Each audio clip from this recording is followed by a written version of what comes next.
kami ay ninanais natin na magpatuloy lahat itong programa ng pamahalaan.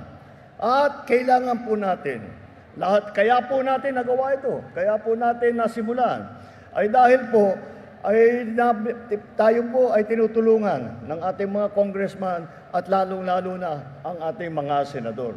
Kaya naman po, kung tayo po ay ninanais po natin na ipagpatuloy ang magagandang programa na nating sinimulan, kailangan po natin na makahalal ng mga senador na nakakaunawa sa pangangailangan ng taong bayan, na nakakaunawa kung paano ayusin at pagandahin ang buhay ng bawat Pilipino.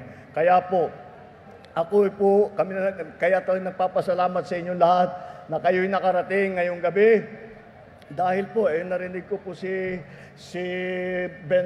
Senator Ben-Hur Abalos, narinig ko po, kanina po kayo, kaya tayo maraming salamat.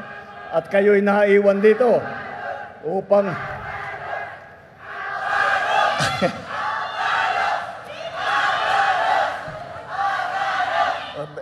Ben-Hur, tapos na yung eleksyon mo rito yata, ayos na. At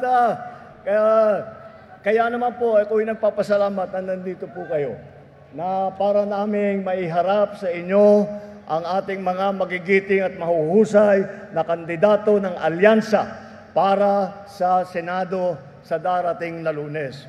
At alam nyo po, malakas po ang loob ko na iharap sila sa inyo. Dahil po, nakakatiyak po naman tayo.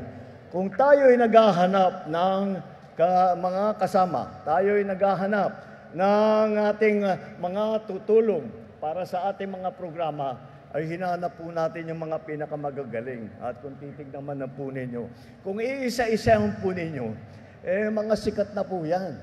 Pinagsama-sama po natin at sila ang naging ticket ng alyansa. Kaya mga bigatin po na ito, talaga naman ay masasabi natin, sila talaga ang pinakamagaling na senador na kandidato sa halalan na ito.